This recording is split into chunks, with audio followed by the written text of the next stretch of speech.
시작합니다. 저는 동정민입니다. 경북에서 발생한 산불이 꺼지긴커녕 바람을 타고 곳곳으로 확산되고 있습니다. 벌써 나흘째입니다. 이 경북 의성에서 안동, 청송 근처로 번져가고 있습니다. 천년 고찰 고운사가 전소됐고 세계문화유산 안동 하회 마을도 위기입니다. 13개 마을 주민 1000명 넘게 대피령이 내려진 상황, 산불 재난경보가 전국의 심각 단계로 상향 발령됐습니다. 현장 연결해 보겠습니다. 조윤진 기자, 이 불길을 잡지 못하고 있나 보죠? 네, 그렇습니다. 여기 시커먼 연기가 가득한 모습이 보이실 텐데요. 오후 들어 바람이 강하게 불면서 현재 불길도 덩달아 거세지고 있습니다. 지금 마스크를 썼는데 연기로 인해서 숨쉬기가 힘든 정도입니다. 주민들은 긴급히 대피하고 있습니다. 긴박한 탓에 도로를 역주행하며 빠져나가는 모습도 포착됐습니다. 현재까지 이번 산불로 의성과 안동 주민 3,000명 넘게 대피했는데요. 대피령이 계속 늘면서 대피하는 주민도 계속해서 늘어나고 있습니다. 오후 들어 강한 바람이 불면서 한때 70%까지 올랐던 산불 진화율은 62%까지 떨어진 상태입니다. 산림과 소방당국은 3,000명 넘는 인력과 장비 530대, 헬기 77대를 투입해 진화 작업에 나서고 있습니다. 오후 들어 순간풍속 최대 20m의 강풍이 분 데다 여기에 바람의 방향이 수시로 바뀌면서 주불 진화에 애를 먹고 있습니다. 강풍을 타고 불티가 최장 2km까지 날아가 번지는 비화 현상까지 더해지고 있습니다. 산불 영향 구역은 여의도 면적의 50배에 이르는 14,500헥타르에 달합니다. 신라 시절 창건한 고운사도 산불에 완전히 소실됐는데요. 신라 시절 의상대사가 창건한 것으로 알려진 고운사는 경북을 대표하는 대형 사찰 중 하나입니다. 이 밖에 산불 영향으로 중앙선 안동에서 경주역 열차 운행이 중지됐고 서산 영덕고속도로 안동에서 청송교차로 구간 양방향이 통제됐습니다. 산불은 안동을 넘어 청송군 일대도 위협하고 있는데요. 청송군은 일대 주민 2,000명이 대피할 수 있도록 준비하고 있습니다. 산림청은 오후 4시를 기해 전국 모든 지역에 대해 산불재난 국가위기경보를 심각 단계로 발령했습니다. 지금까지 의성 산불 현장에서 전해드렸습니다. 안동으로 번진 산불이 하회 마을까지 위협하고 있습니다. 하회 마을 주민들에게 대피령이 내려졌고 이 주민들은 세계 문화유산을 지키기 위해 사투를 벌이고 있습니다. 남영주 기자입니다. 안동시로 들어가는 고속도로. 하늘은 붉은 화마의 기운이 가득합니다. 뿌연 연기에 앞을 제대로 볼 수 없을 정도고 도로변 곳곳에도 불이 붙었습니다.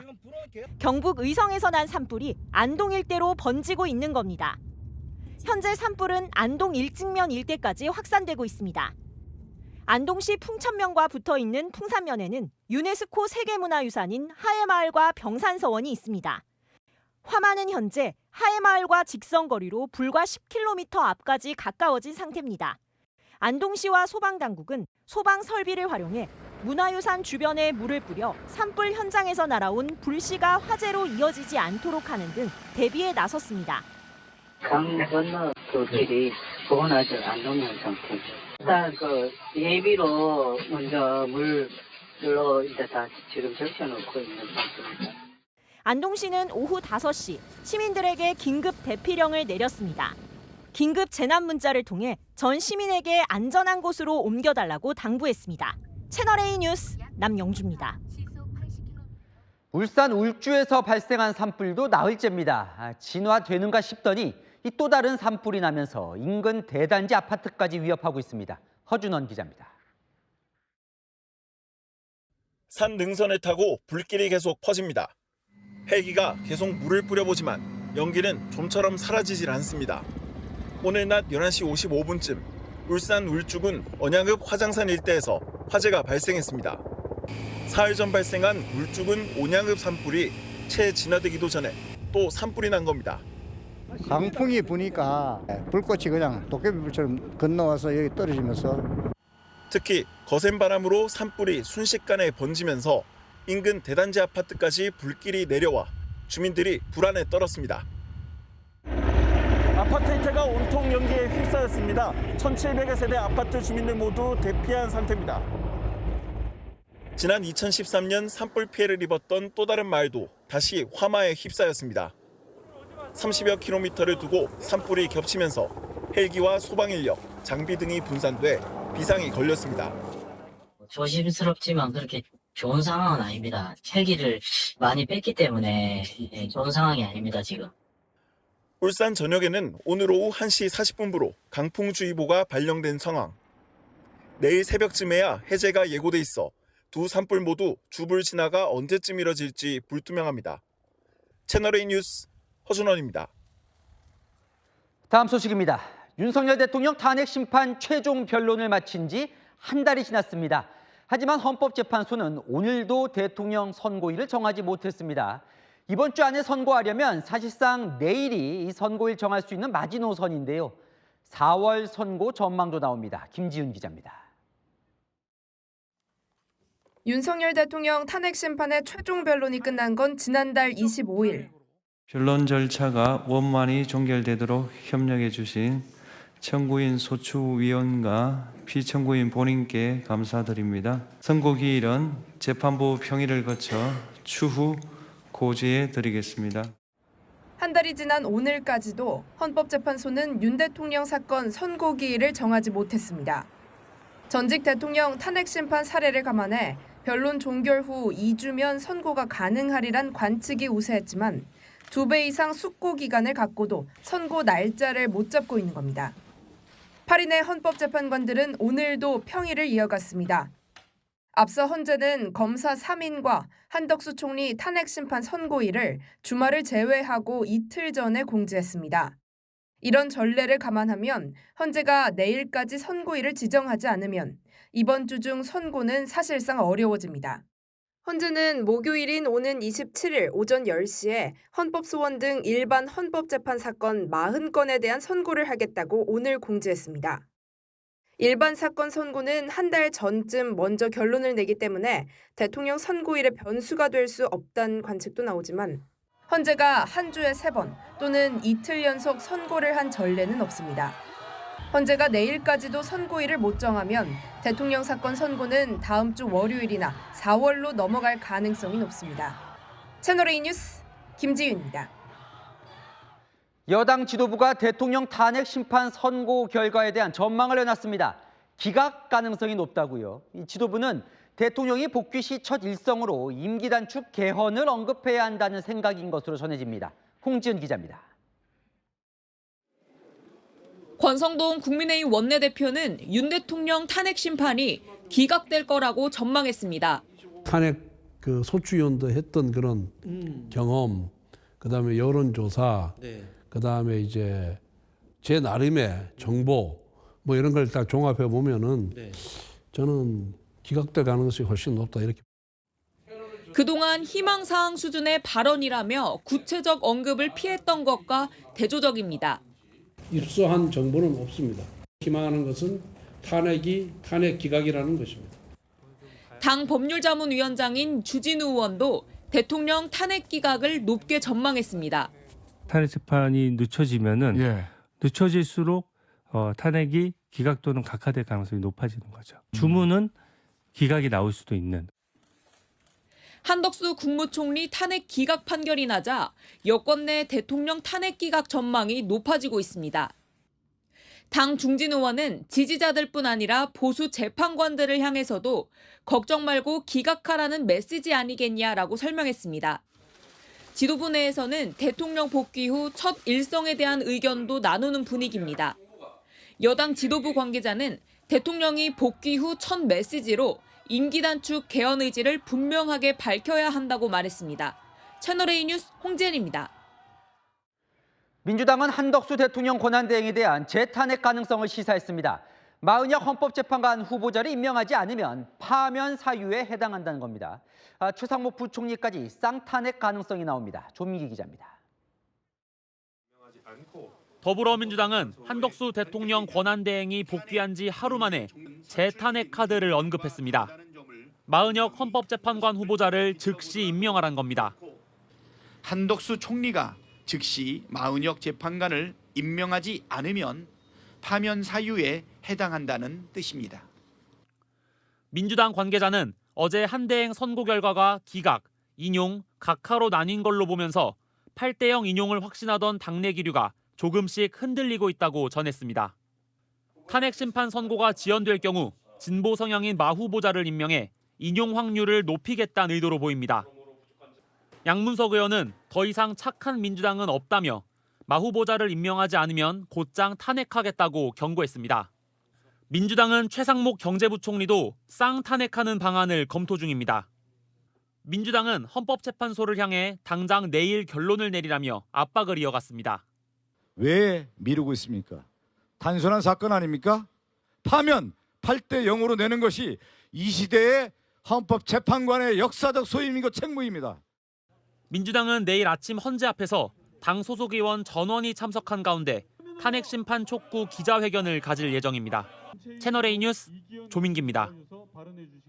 어제 한덕수 총리 탄핵 심판에서 유일하게 인용 의견을 낸 정계선 헌법재판관에 대한 표적 공격이 이어지고 있습니다. 정 재판관 주소지로 지목된 곳에 대통령 지지 유튜버들이 몰려가고 온라인 게시판에는 헌법재판관 생명을 위협하는 협박성 글도 올라오고 있습니다. 오세정 기자의 단독 보도입니다. 경찰들이 경비를 선 건물 앞에 한 남성이 소리를 지릅니다.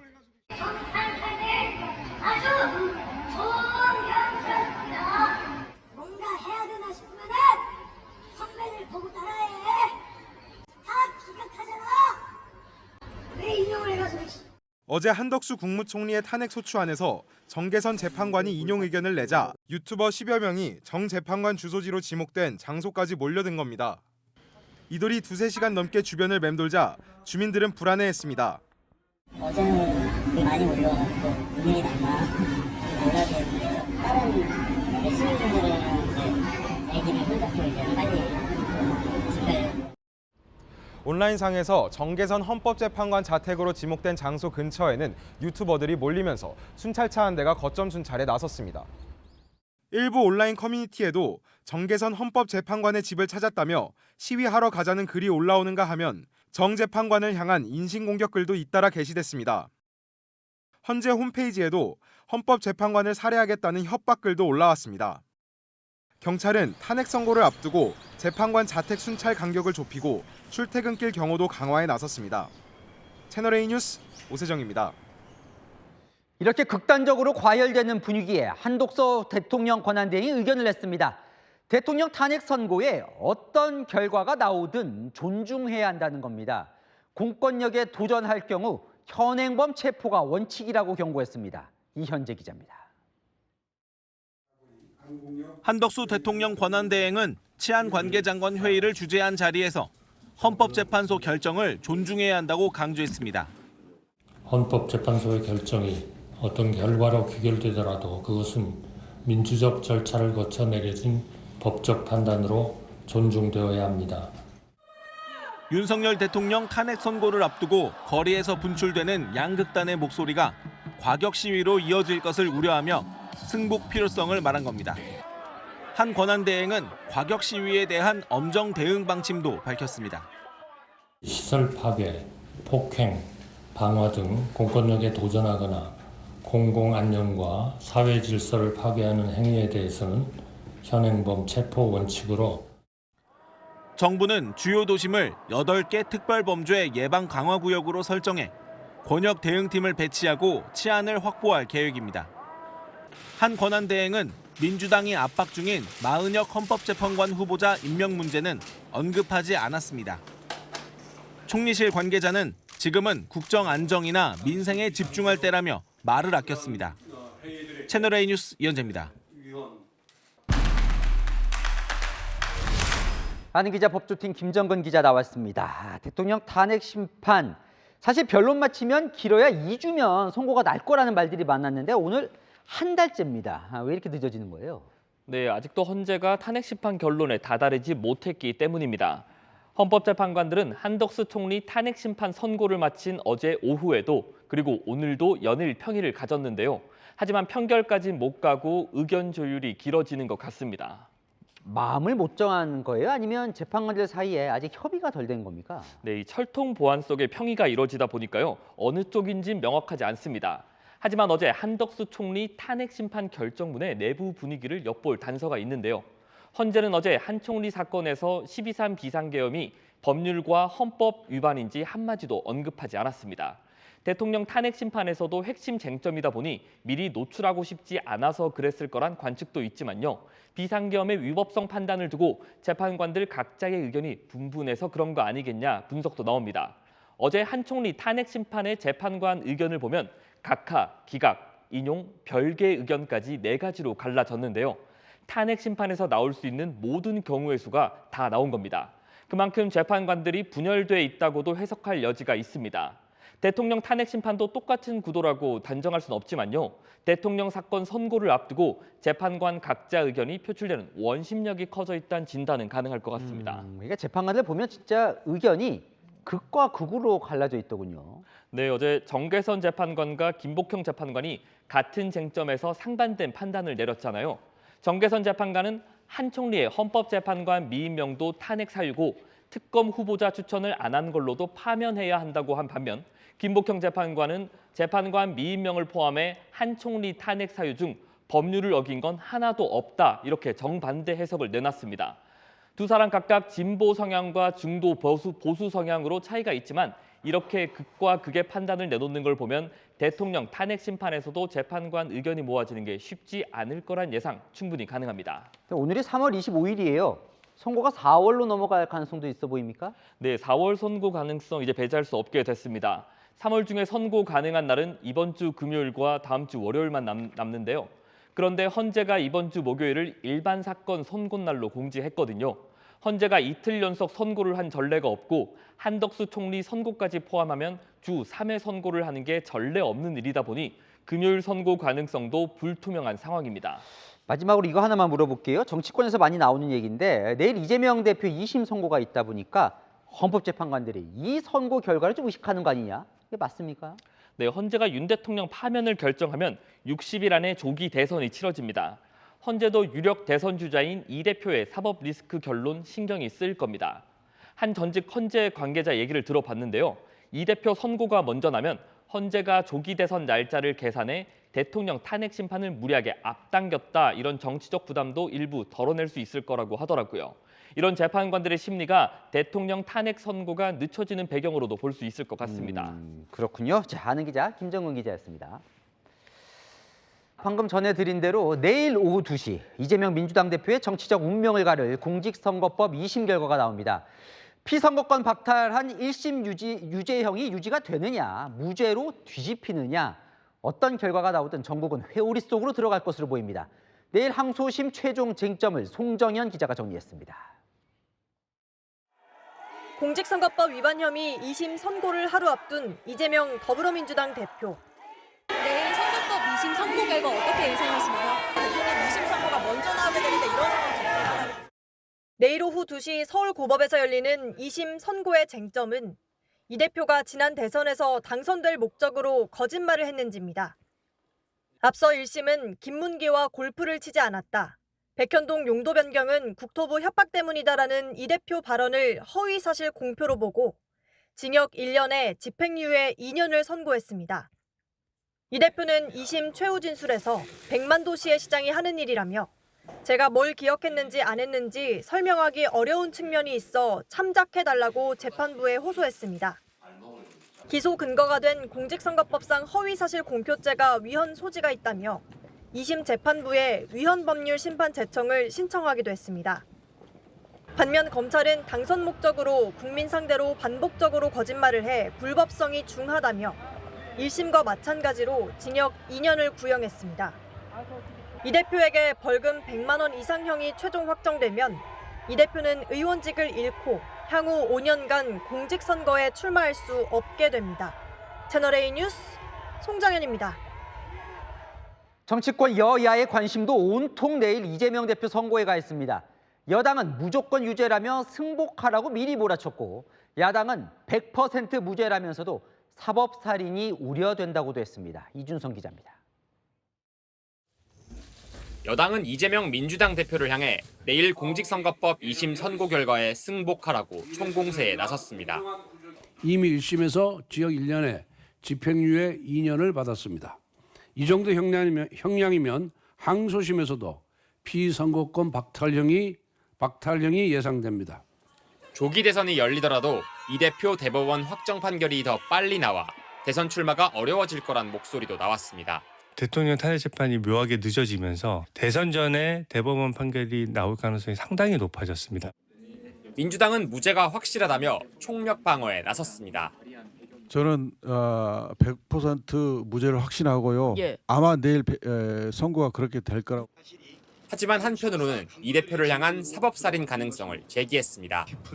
김민석 최고위원은 상황이 너무 수상하다며 윤석열 파면 지원과 이재명 사법살인에 보이지 않는 손이 작동하는 게 아닌가 우려된다고 했습니다. 유력 대권 주자가 대선에 출마하지 못하게 함으로써 그런 정치적 의도가 있는 그런 사건이다 이렇게 봅니다. 저 너무 화가 나가지고. 민주당 의원 상당수는 내일 2심 선고가 열리는 서울 고등법원으로 가 이 대표를 응원할 계획입니다. 채널A 뉴스 이준성입니다.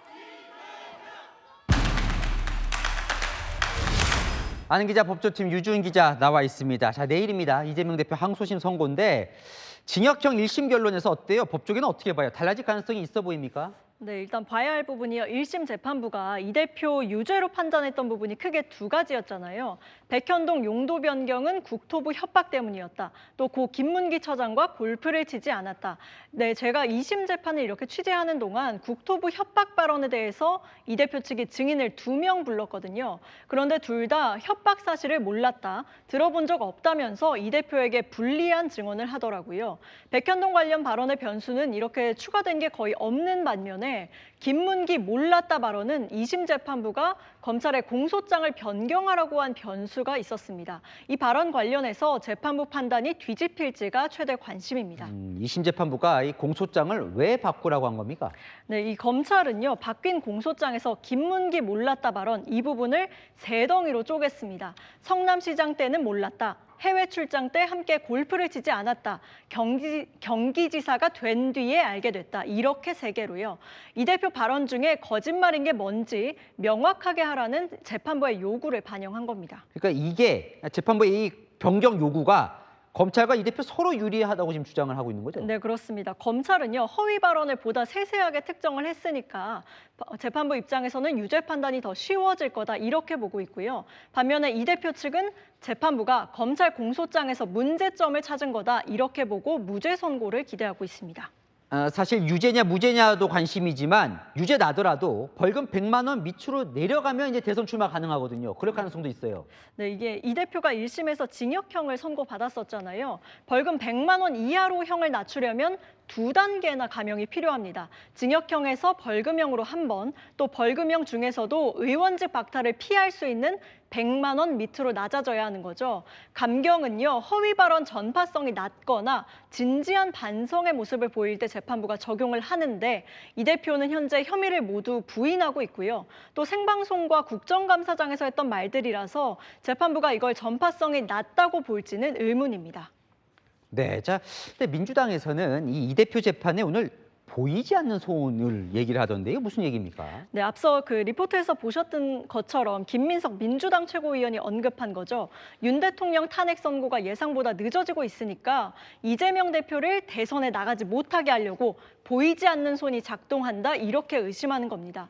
만약 내일 이 대표가 2심에서 또 당선 무효형이 나오고 이게 대법원에서 형이 확정되면 조기 대선이 열려도 출마할 수가 없죠. 이 대표를 제거하려고 사법부와 여권, 윤 대통령 탄핵 심판을 늦추면서 모종의 거래를 했다 이렇게 의심하는 겁니다. 이 시점에서 이 얘기를 왜 하는 걸까요? 바로 이 대표 2심 선고가 내일로 임박했기 때문인데요. 율사 출신인 민주당 의원, 무죄만 나오면 보이지 않는 손 있든 없든 상관없다고 합니다. 바꿔 말하면 유죄가 나오면 보이지 않는 손 얘기를 꺼내서 반격에 나설 수 있다는 건데요. 이 대표가 모종의 계략에 의해서 사법살인을 당할 수도 있다면서 지지층 결집에 나설 걸로 보입니다. 자, 내일 2심 선고가 나요. 이제 관심은 또 그러면 이 대표의 대법원 최종심은 언제 이뤄질 거냐? 예, 언제쯤 될까요? 대법원 원칙에 따르면 6월 26일까지는 3심을 선고해야 합니다. 선거법 2심, 3심 각 3개월 안에 끝내야 하기 때문인데요.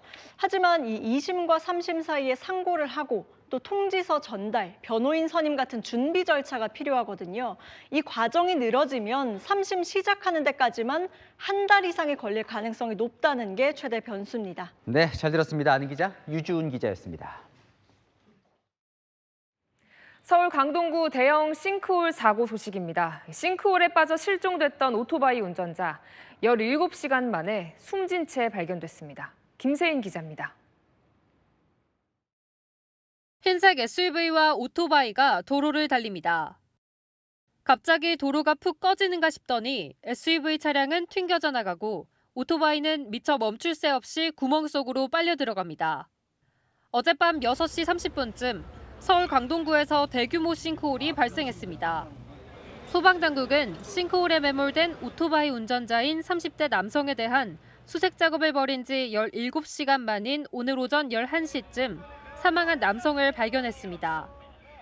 땅이 꺼지면서 상수도관이 파열돼 토사가 휩쓸려 내려가면서 싱크홀의 바닥 깊이는 18m에 달했습니다. 숨진 남성은 싱크홀 중심에서 50m 떨어진 곳에서 토사에 묻힌 채 발견됐습니다. 추가 사고를 막기 위해 싱크홀 현장에는 출입 통제선이 설치돼 있고 도로도 양방향 모두 통제됐습니다. 서울시 조사 결과 지하철 9호선 연장공사 터널 굴착 지점이 싱크홀 발생 지점과 거의 일치하는 것으로 파악됐습니다. 서울시는 9호선 연장공사를 잠정 중단했고 주변 학교들은 임시 휴교에 들어갔습니다. 일부 주민들은 싱크홀 발생 한참 전부터 주유소 바닥이 갈라지는 등 전조 증상이 있었다고 주장합니다. 2월 말서부터 저희 전조 증상이 나타났어요. 저희 주유소 바닥이 갈라지면서 치마가 일어났고 주유소 바닥이 크레이가면서. 서울시 관계자는 민원이 들어온 후 현장을 조사한 결과 집안 변이 치마에 이상이 없다고 확인했다고 밝혔습니다. 경찰은 사고 원인 파악을 위한 입건전 조사에 착수했습니다. 채널A 뉴스 김세인입니다. 네, 전국에서 강풍 피해도 잇따랐습니다. 공사 현장의 타워 크레인도 도로의 가로수도 바람을 못 이기고 쓰러졌습니다. 최재원 기자가 취재했습니다. 아파트 공사 현장에서 타워 크레인이 쓰러져 2차선 도로를 덮쳤습니다. 신고를 받고 출동한 경찰이 도로를 통제하고 있습니다. 강한 바람에 건축용 타워 크레인이 넘어진 겁니다. 이 사고로 40대 작업자가 머리를 다쳐 병원으로 옮겨졌습니다. 강원도 횡성군 시외버스 터미널 주차장에선 강풍에 날아간 임시천장 구조물이 주차장을 덮쳤습니다. 소방당국은 차량 10대가 파손된 걸로 추산했습니다. 서울 청계광장에선 설치 중이던 행사용 합판 구조물이 강풍에 부서졌습니다.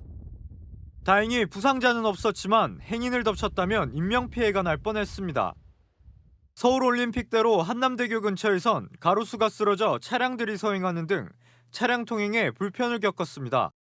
간판 같은 것도 되게 흩날리는 게 보이고 이런 가로수길 같은 데 지나다니다 보면은 저런 현수막 같은 것도 채일 것 같고. 기상청은 오후 6시부터 전남과 경남, 해안 일대를 제외한 전국 대부분 지역에 강풍특보를 발효했습니다. 강한 바람은 오늘 밤 늦게나 잦아들 전망입니다. 채널A 뉴스 최재원입니다. 네, 트럼프 미국 대통령이 다음 달 상호관세 발표를 앞두고 처음으로 면제 가능성을 밝혔습니다. 예외는 없다더니 갑자기 많은 국가에 관세를 면제할 수 있다며 오락가락 행보를 보인 겁니다. 문예빈 기자입니다. 도널드 트럼프 미국 대통령이 다음 달 2일 부과 예정인 상호관세 정책에 대해 돌연 일부 면제 가능성을 시사했습니다. Well, I may give a lot of countries breaks, but it's reciprocal. But we might be even nicer than that. 전날까지 동맹국에도 예외 없이 상호관세를 부과하겠다던 트럼프가 면제 가능성을 언급한 것은 이번이 처음입니다. April 2nd is a liberating day for our country. Then in addition to that, on autos, on steel, on aluminum, we're going to have some additional tariffs. 오락가락 관세 정책은 품목별 관세 계획에서도 나타났습니다. 상호 관세와 같은 날 발표하기로 했는데 이중 자동차 관세는 며칠 내로 앞당길 것이라고 밝혔습니다. We'll be announcing some additional tariffs over the next few days, having to do with automobiles, cars. 그러면서도 중국에 대한 견제 의지는 명확히 했습니다. 미국과 불법 이민자 문제로 갈등 중인 베네수엘라로부터 석유를 수입하는 중국에 기존 20% 관세에 25%를 더할 것이라며 중국은 관세 유화 정책에 해당되지 않음을 강조했습니다. 트럼프가 관세에 열린 입장을 보인 이날 뉴욕 증시는 반등했지만 블룸버그 등 외신들은 오락가락하는 트럼프의 행보가 세계 무역 시장에 혼란을 가중시키고 있다고 우려했습니다. 채널A 뉴스 문예빈입니다. 네, 트럼프의 관세 위협으로 불확실성이 커지자 재계 총수들이 정면 돌파에 나서고 있습니다. 정의선 현대차그룹 회장은 백악관에서 트럼프 대통령과 함께 31조 원 규모의 미국 현지 투자를 발표했습니다. 우현기 기자입니다. 정의선 현대차그룹 회장이 도널드 트럼프 미 대통령과 나란히 서서 투자 발표를 합니다. Our largest U.S. invest ever. 오는 2028년까지 미국에 210억 달러, 우리 돈 31조 원을 투자한다는 계획입니다. 한국 기업인이 백악관에서 미 대통령과 나란히 서서 투자 발표를 한 건 이번이 처음인 것으로 알려졌습니다. 투자는 자동차 생산과 철강, 미래 산업 등 3개 분야입니다. 특히 이번 주 준공을 앞둔 미 조지아주 공장을 증설하게 되면 미국에서만 연간 120만 대가 넘는 자동차를 생산하게 됩니다. 정 회장은 6년 전 트럼프와의 만남에서 이번 투자가 시작됐다고 강조했습니다. Our decision to invest in Savannah, Georgia was initiated during my meeting with President Trump in Seoul in 2019. 발표 내내 정 회장과 트럼프는 눈빛을 교환했고 마주보며 미소를 지었습니다. Hyundai will be producing steel in America and making its cars in America, and as a result, they'll not have to pay any tariffs. You know, there are no great honor to have Hyundai, a truly great company. Thank you very much. 현대차그룹 전 세계 판매량의 4분의 1을 차지하는 핵심 시장 미국. 이번 베팅으로 관세 리스크 정면 돌파에 나섰다는 분석이 나옵니다. 채널A 뉴스 우현기입니다. 이재용 삼성전자 회장은 중국 글로벌 기업들과 협력을 모색하고 있습니다. 헬기를 타고 세계 최대 전기차 업체로 성장한 비아디를 찾았습니다. 베이징 이윤상 특파원이 취재했습니다. 굉음을 내며 착륙한 헬기에서 이재용 삼성전자 회장 일행이 모습을 드러냅니다. 이 회장이 중국 선전의 전기차 업체 비아디 본사를 방문해 왕찬푸 회장을 만난 겁니다. 건물 내 전광판에는 삼성전자 귀빈 일행을 열렬히 환영한다는 한글 메시지도 보입니다. 비아디는 지난해 4분기 테슬라를 제치고 세계에서 가장 많은 전기차를 판매한 업체입니다. 최근엔 초고속 충전 시스템도 내놨습니다. 全球最快的充电速度3.5分钟畅行400公里. 2016년 삼성전자는 비아디에 약 5,300억 원을 투자했다가 5년 뒤 보유 지분을 매각한 바 있는데 이번엔 이 회장이 직접 비아디를 찾은 겁니다. 이에 앞서 22일에는 베이징에 있는 샤오미 자동차 제조 공장도 방문했습니다. 이들 업체가 반도체와 차량용 전자장비의 최대 고객이라는 걸 염두에 둔 행보로 풀이됩니다. 업계 관계자는 이 회장이 미국의 제재를 피하면서 중국 시장을 확보하려는 생존 전략을 마련하는 것이라고 분석했습니다. 이 회장이 중국에서 광폭 행보를 보이는 가운데 시진핑 중국 국가주석과의 만남 가능성도 제기되고 있습니다. 베이징에서 채널A 뉴스 이윤상입니다. 네, 미국 영주권을 가진 한국인 대학생이 친팔레스타인 시위에 참여했다가 추방될 위기에 놓였습니다. 미국 언론도 과한 조치라고 지적했는데요. 영주권을 뺏긴 이 학생, 트럼프 행정부를 상대로 소송을 제기했습니다. 뉴욕 조아라 특파원이 보도합니다. 미국 이민세관 단속국이 컬럼비아대 3학년생인 한국인 정모 씨에 대한 체포 영장을 발부받은 것은 지난 8일. 친팔레스타인 시위에 나섰던 정 씨가 한 차례 체포됐다 풀려난 지 사흘 만입니다. 정 씨는 영주권이 취소됐다는 통보를 받았고 이에 반발해 도널드 트럼프 대통령과 마크 루비오 미 국무장관 등을 상대로 추방 조치를 막으려는 소송을 제기했습니다. To revoke someone's green card based on their protected right to free speech violates the First Amendment of the Constitution and is contrary to basic American constitutional values. 정 씨는 소장에서 7살 때 가족과 함께 미국에 온 21살의 영주권자로 미국이 유일한 고향이라고 자신을 소개했습니다. 미국 주류 언론에서도 이번 조치가 과하다고 지적했습니다. 뉴욕타임스는 정 씨가 시위에서 주도적인 역할은 하지 않은 것으로 보인다며 그럼에도 체포를 하려는 것은 합법적인 이민자들을 표적으로 삼는 새 이민 단속의 일부라며 트럼프 행정부를 비판했습니다. 뉴욕 교민들은 정 씨의 추방을 막기 위한 방법을 찾고 있습니다. 한국에 디포테이션 되면 거기서 거주할 수가 없거든요. 영주권을 박탈하는 것은 너무나 잔혹한 처사고. 앞서 트럼프 행정부는 반이스라엘 시위가 벌어진 컬럼비아대에 대해 재정 지원 중단을 발표하는 등 압박을 가한 바 있습니다. 뉴욕에서 채널A 뉴스 조아라입니다. 네, 일본 고등학생이 내년부터 배울 역사 교과서가 개정됐습니다. 조선인 강제징용과 관련해 징용이란 단어를 뺐고 독도가 일본의 영토라는 억지 주장을 담았습니다. 외교부는 부대사를 초치해 항의했습니다. 도쿄에서 송찬욱 특파원입니다. 내년부터 일본 고등학교 1, 2학년들이 사용할 역사 교과서입니다. 조선인과 중국인을 일본 각지의 탄광과 광산에 강제로 데려갔다는 뜻이 담긴 징용이란 단어가 이번 개정판엔 아예 빠졌습니다. 한반도에서 강제징용으로 연행됐다고 쓴 교과서는 동원으로 단어를 고치고 검정을 통과했습니다. 징용이라는 단어를 뺨으로 인해서 일본 정부의 책임을 희석화시키는 강제연행이라는 용어도 삭제시킴으로 인해서 자발적으로 돈 벌러 간 사람들. 지난해 중학교 교과서에 이어 이번 고등학교 교과서에서도 종군 위안부가 아닌 그냥 위안부로 표현해 강제성을 최대한 지우려는 의도가 보입니다. 일본의 독도 영유권 주장도 강해졌습니다. 고유 영토라는 표현이 들어가지 않은 교과서에 대해 바꾸라고 지시했습니다. 竹島に関して我が国の立場や現況など学習指導要領に照らして扱いが不適切な記述に意見をしました. 외교부는 오늘 오후 주한 일본 대사관 부대사를 초치해 깊은 유감을 표명하고 시정을 촉구한다며 항의했습니다. 한일 외교 소식통은 한일 국교 정상화 60주년인 올해도 일본의 역사 왜곡이 계속되고 있다며 우려를 나타냈습니다. 도쿄에서 채널A 뉴스 송찬욱입니다.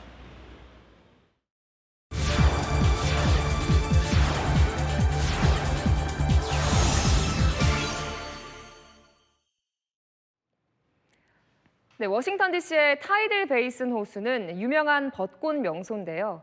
안타깝게도 100년 된 벚꽃 나무들을 베어내야 한다고 합니다. 나무들이 물에 잠기며 썩고 있다는데 어떻게 된 일일까요? 세계를 가다 워싱턴 최주현 특파원입니다. 미국 워싱턴 DC의 대표적인 벚꽃 명소인 인공호수 타이들 베이슨. 산책로에 심어진 벚꽃에 봉우리가 맺혔습니다. 이미 꽃을 피운 벚나무 앞에는 사람들이 모여 사진도 찍습니다. I drove several hours just to take pictures. The blooming happens only a certain time of the year, and so I've always wanted to have pictures just to memorialize it.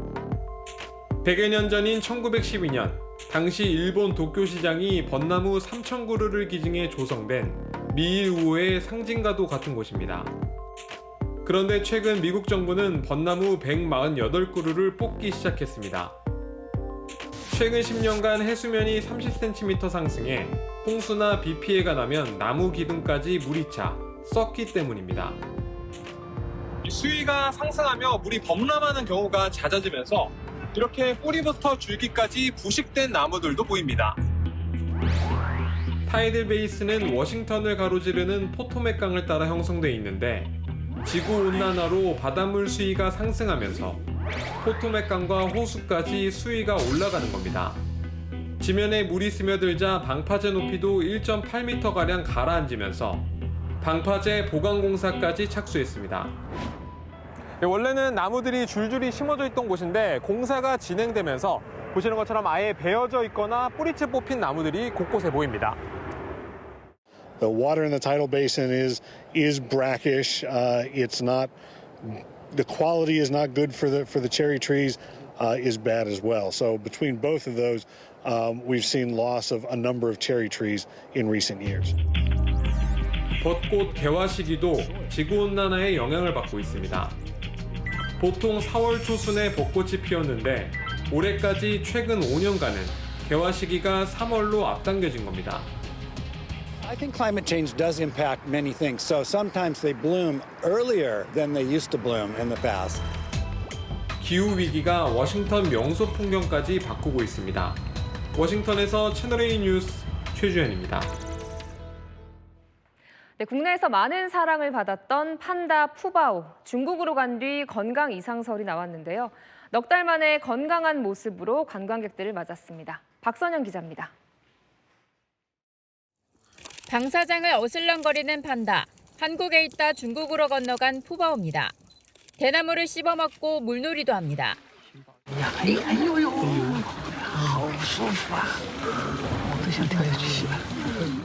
지난해 12월 경련 등 이상 징후를 보여 격리된 후 4개월 만에 처음으로 관객들을 맞은 겁니다. 중국 판다 보호연구센터 측은 푸바오의 면밀한 검사와 맞춤형 진료를 했다며 다시 건강해졌다고 강조했습니다. 자동차 한 대가 신호등에 충돌하더니 곧바로 또 다른 차가 부딪힙니다. 뒷차에서 사람이 내려 상황을 살피려던 순간 다른 차가 돌진해 앞 차량들을 들이받습니다. 프랑스 파리에서 신호를 위반한 차량이 도망가자 경찰차 2대가 추격하면서 생긴 일인데 당국은 첫 차 운전자의 음주운전을 의심하고 있습니다. 이 사고로 13명이 부상을 입었는데 그중 9명이 경찰관인 것으로 알려졌습니다. 6천 건이 넘는 지진이 발생해 폐쇄됐던 세계적인 관광지 그리스 산토리니 섬에 지진 후 처음 크루즈선이 도착했습니다. 폐쇄 한 달 반 만에 섬을 찾은 관광객들은 기대감을 감추지 못합니다. It's exciting, yeah, to know that the island's open again and we get to visit first. It's safe. 현지인들은 산토리니 섬이 다시 활력을 되찾길 바라고 있습니다. 채널A 뉴스 박선영입니다. 네, 올해도 휴학 투쟁을 이어가겠다던 의대생들 사이 균열이 생기고 있습니다. 신입생 고학번, 처지가 다르니 각자 입장도 달라지고 있는데요. 정성원 기자입니다. 의대 복귀 움직임이 포착되는 건 이사학번 혹은 졸업을 앞둔 고학번들 위주로 알려졌습니다. 의대생들은 단일대가 무너지지 않기 바라겠지만 지금 무너졌습니다. 각 의대에서 재적 방침을 재확인하며 재적 예정 통지서를 보내자 진짜로 재적될 수 있다는 위기감을 느낀 것으로 보입니다. 남학생은 군 입대를 할 수 있지만 여학생들은 당장 대안이 없어 더 흔들리는 것으로 전해졌습니다. 릴레이로 적고 이런 열기에 지금 취해 있습니다. 많은 수를 전부 지정시킬 수가 없으니까 라는 그런 논리를 생각했을 수 있겠지만 저는 뚫리다고 생각하고요.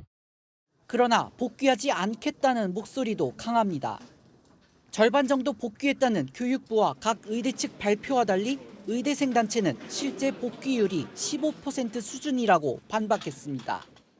한 의대생은 절반 복귀 소식은 의대생들을 불안하게 해 대열을 무너뜨리려는 꼼수라고 주장했습니다.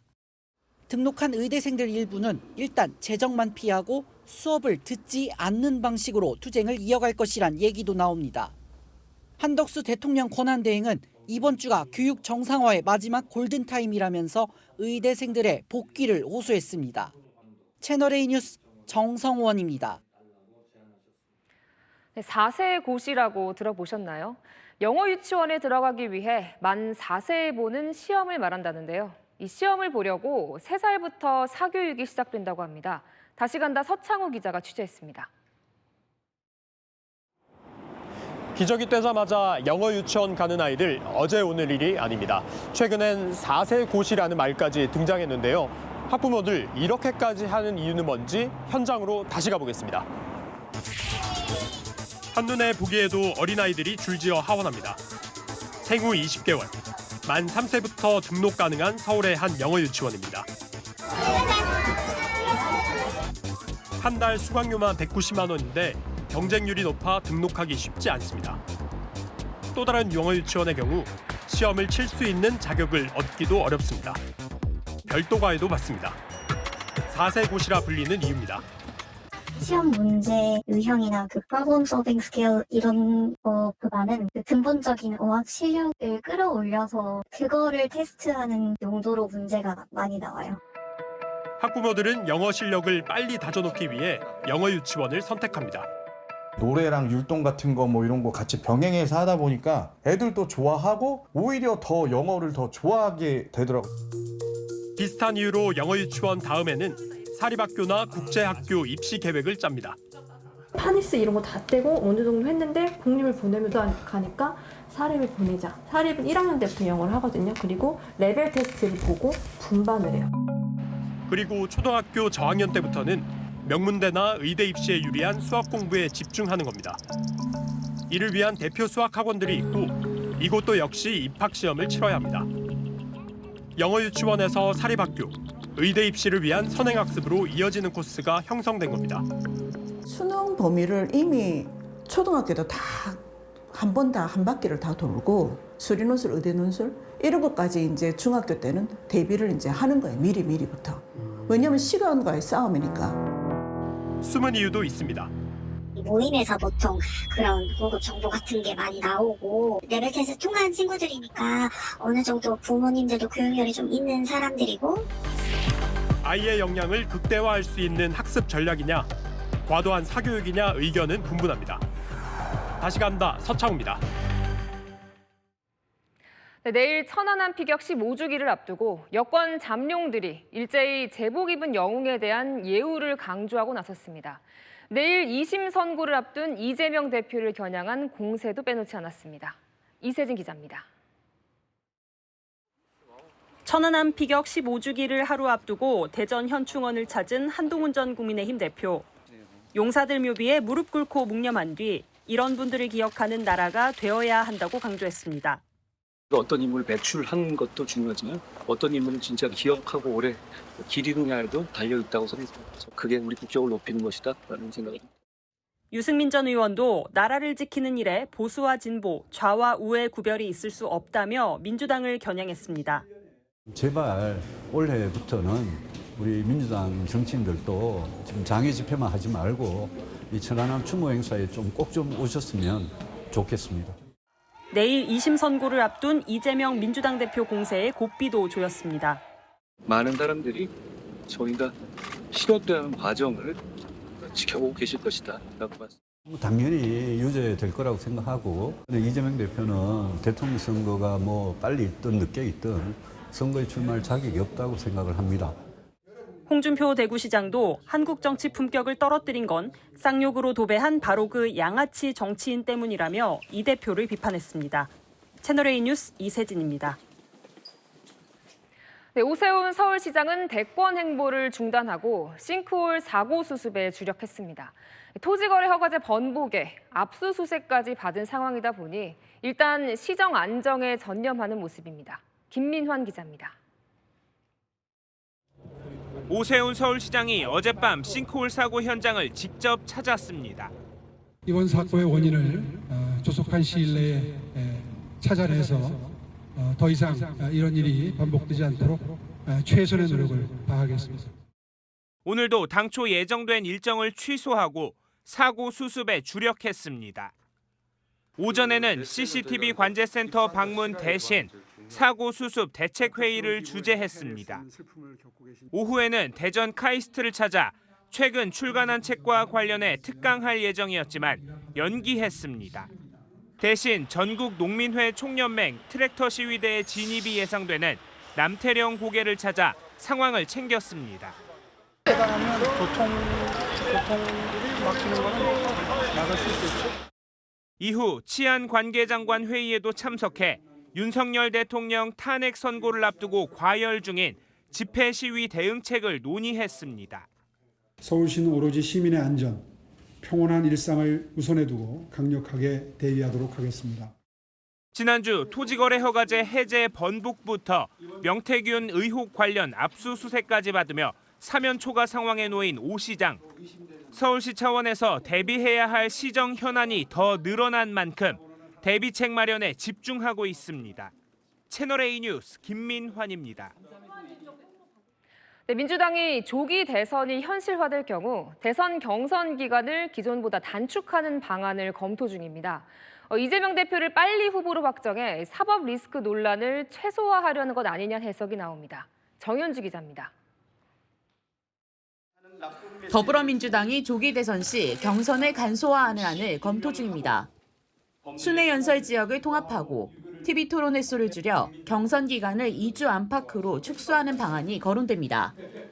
박근혜 전 대통령 탄핵 후 열린 2017년 대선 때는 약 3주간에 걸쳐 경선을 진행했습니다. 민주당 관계자는 여러 가능성을 열어두고 있다며 특별당규로 조정 가능하다고 말했습니다. 이재명 대표를 빨리 후보로 확정해 경선 기간 비명의 공격을 최소화하고 대법원 판결에 대비하려는 것 아니냐는 해석이 나옵니다. 비명계에도 물밑으로 이 같은 내용이 공유된 것으로 전해집니다. 한 비명계 인사는 우리를 이재명 들러리 만들려는 것 아니겠나라고 반발했습니다. 비명계는 이 대표의 검찰 결탁설 발언도 그냥 넘어가지 않겠다는 입장입니다. 해명하고 사과하는 게 좋겠다. 같은 당에서 한 식구라고 보기 어렵다는 뜻이라고. 채널A 뉴스 정현주입니다.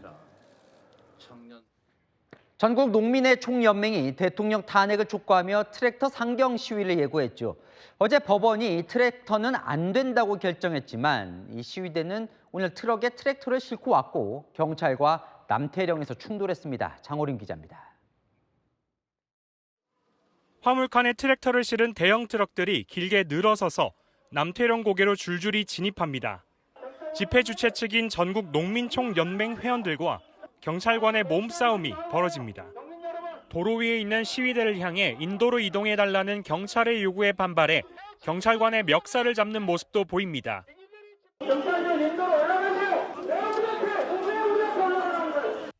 잠시 뒤 열린 집회에선 경찰이 차병용으로 설치한 버스를 빼라는 구호가 터져 나왔습니다.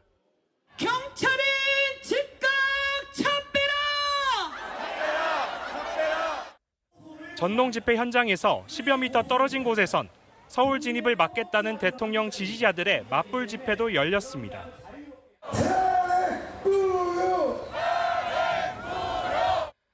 양측 집회 참가자들이 서로를 향해 욕설을 하며 긴장감이 고조되기도 했습니다. 어제 행정법원은 트랙터 20대를 동원해 광화문까지 행진하겠다는 전농의 계획을 불허했습니다. 경찰은 기동대 2,600여 명을 배치해 양측 집회 참가자들의 충돌을 막고 트랙터의 서울 진입 시도 가능성에 대비하고 있습니다. 채널A 뉴스 장호림입니다. 헌법재판소 앞에선 대통령 탄핵 찬반 진영의 압박전이 치열합니다. 탄핵을 반대하는 청소년들은 공부 시위에 나섰고 탄핵 찬성 측 대학생들은 삼보일배를 했습니다. 배준석 기자입니다. 헌법재판소 앞에 늘어선 천막 안에 책상이 펼쳐졌습니다. 학생들이 자리를 잡고 앉아 문제집에 줄을 그어가며 공부를 합니다.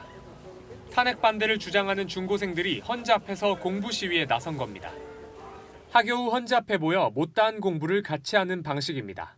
제가 아무래도 학생 신분이기 때문에 공부를 통해서도 이제 탄핵을 반대한다는 목소리를 낼 수 있는 게 어떤 게 있을까 그걸 생각하다가 이제 여당 소속 일부 의원들과 한국사 강사 전한길 씨가 아침부터 헌재 앞에 모였습니다. 100여 명이 모여 헌법재판소 주위를 한 바퀴 돌면서 탄핵 각하 기도 행진을 벌였습니다. 하얀 장갑과 무릎 보호대를 찬 학생들이 징소리와 구령에 맞춰 연신 허리를 숙입니다. 헌재는 하루빨리 선고하라! 대통령 탄핵을 촉구하는 대학생 150여 명이 광화문에서 헌재 근처 안국역까지 삼보일배 행진에 나선 겁니다. 주문 피청구인 대통령 윤석열을 파면한다라는 선고를 국민들이 들을 수 있게 해주십시오. 이들은 헌재가 내일까지도 선고일을 확정하지 않으면 모레부터 총파업과 동맹휴강에 들어가겠다며 헌재를 압박했습니다. 채널A 뉴스 배준석입니다.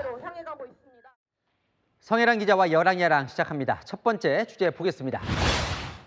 홍준표 시장과 권성동 원내대표 말이 좀 험한데요. 네, 두 사람 이 채널A 국회의사담을 찾은 손님들이죠. 이 이재명 민주당 대표 향해 함께 공격하던 두 사람, 홍 시장의 양아치 발언에 싹 갈라졌습니다. 그 친구는 입만 열만 거짓말이라니까. 숨 쉬는 거 빼고. 그건 거짓말이에요. 거기서는 또 거짓말이에요. 저거는 양아치다. 자기 도와준 사람도 재물로 끌어들이는 거는 양아치나 하는 짓이지. 아주 몹쓸 일을 하는 사람은 이제 양아치라고 하기도 하고 뭐 그러는데 그런 과격한 표현을 쓰는 거는 제 품격하고 어울리지가 않아가지고 동의는 못 하겠습니다. 홍 시장의 품격을 지적했네요. 네, 홍 시장 바로 받아쳤는데요. 이 부패한 정치인을 상대하는데 양아치란 말을 했다고 품격을 운운하는 건 좀 과하다면서 앞으로 더 원색적인 말 오갈 텐데 품격 따지면서 정권 내줄 거냐고 반문했습니다. 이 두 사람 원래 사이가 좀 어색했나요? 네, 2년 전에 권 원내대표가요. 이준석 전 대표에 이어서 대표 직무대행을 맡았을 때부터 사이는 별로였습니다. 권성동 대표의 행동도 구질구질하다. 옳지 않다는 거예요.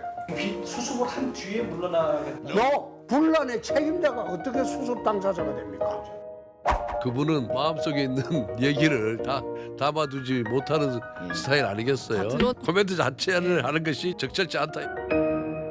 네, 다음 주제 보겠습니다. 여야 의원들은 뭐가 기회라는 겁니까? 네, 이현주 민주당 최고위원이 이 대통령 탄핵 선고 지연을 비판하면서요. 국회의원 총사퇴를 거론하자 여권이 격하게 반겼습니다. 이 정도 내란 상황이면 여야 국회의원들이 모두 총사퇴하고 총선을 다시 치릅시다.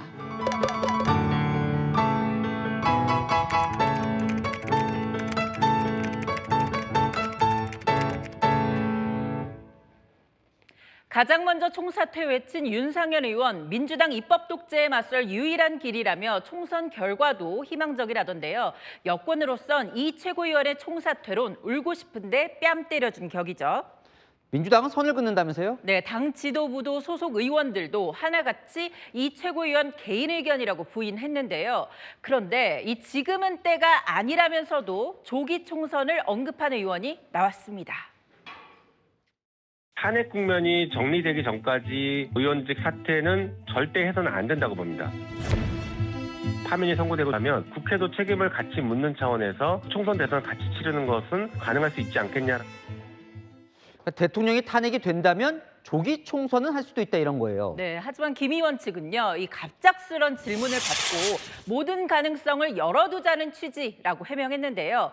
여야 모두 이 조기 총선하면 서로 유리할 거라고 보는 걸까요? 네, 오늘 하나 더 볼게요.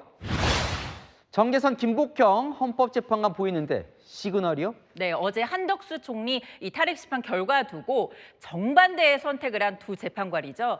정치권에선 이들이 정반대 선택을 한 이유를 이렇게 분석했습니다. 헌법재판관 명 같은 경우는 자기 자신의 문제이기도 했거든요. 사감이 엿보인다 이거. 각하가 되면은 평의에 못 들어갑니다. 들어가서 뭔가 신호를 보냈다. 정계선 재판관은 사감으로, 김복형 재판관은 더 확실하게 기각 의견을 냈다는 거죠. 뭐 그냥 분석이니까요. 그런데 이 대통령 탄핵 선고엔 좀 어떤 시그널이래요? 의견 차가 너무 크다 보니 이 평의 내내 부딪힐 거라는 분석도 나왔습니다. 이 정도 인식 차이라면은 윤 대통령 관련한 쟁점이 굉장히 의견 차이가 있을 수 있다. 강이 넓어서 바닥까지 될. 대통령 탄핵 선고 앞두고 재판관들의 행동과 말 하나하나에 안테나 바짝 세우는 모양새입니다. 네, 지금까지 여랑야랑이었습니다. 전국에 산불 경고등이 켜졌습니다. 현재 산불 위기경보 심각 단계가 전국에 발령 중입니다. 기상 악조건은 계속되고 있는데요. 동쪽의 건조특보는 내륙으로 확대되고 있습니다. 바람도 문제입니다. 수도권 등 중부에 강풍 경보가 내려졌고요. 내일 새벽까지 전국적으로 강풍특보가 이어집니다. 습도를 바싹 말리는 고온 현상도 이어질 텐데요. 한낮에 서울 21도, 전주 26도, 대구는 25도까지 오릅니다. 내일 대기질도 탁한데요. 밤사이 쌓인 먼지와 황사로 오전에 매우 나쁨까지 오르는 곳이 많겠습니다. 내일 간절히 바람 비 소식이 있습니다. 오후부터 남해안과 제주에 비가 시작되고요. 모레는 전국에 비가 내립니다. 양은 5에서 20mm로 많지는 않겠습니다. 비 온 뒤 반짝 꽃샘추위로 기온이 떨어질 텐데요. 그래도 산불 진화에는 도움이 될 걸로 보입니다. 날씨였습니다. 지난해 여름 서울 연희동에서 대형 싱크홀 발생한 지 1년도 안 돼 또다시 사고가 났습니다. 지름 20m, 깊이 18m, 폭탄 맞은 것 같던데요. 인근 지하철 연장 공사의 영향인지 조사와 점검이 필요하다는데 이 소잃고 외양간 고치기식 대책 언제까지 반복할까요? 말씀표 찍겠습니다. 땅으로 꺼진 안전 뉴스에 마칩니다. 감사합니다.